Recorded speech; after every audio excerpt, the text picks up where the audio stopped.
Okay, this video is a little trick I've come up with, kind of like the roadkill zip tie, roadkill garage zip tie moment.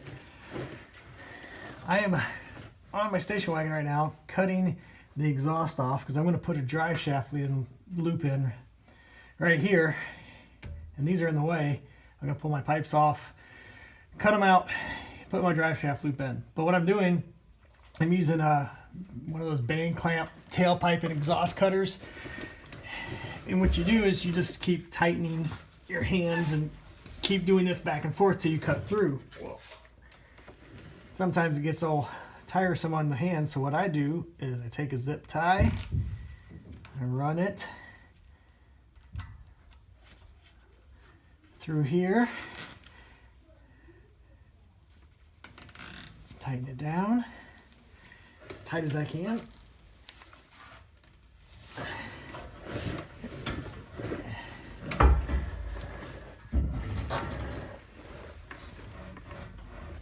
Do a couple swipes, squeeze it, tighten the zip tie up a little bit more, and eventually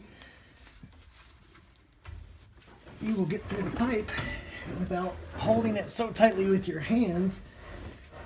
It saves you a little bit of work. Tighten it up a little more. I don't know if anyone else has ever thought of this. I'm sure I'm not the first guy, but I thought it was kind of cool.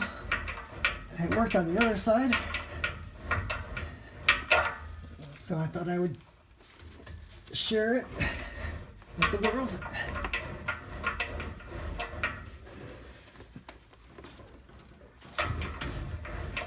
It definitely goes a lot faster than trying to hold it with your hand.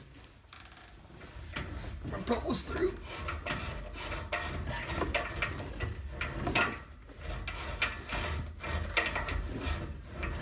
And for some reason it won't go all the way through, but you get the idea. I might have to get a hacksaw out or something to cut the last tiny bit. But it's like -6 degrees here in Wisconsin, and I've had my heater on for the last hour, and I turned it off so you could hear me. I'm going to turn the heater back on now. Thanks for watching.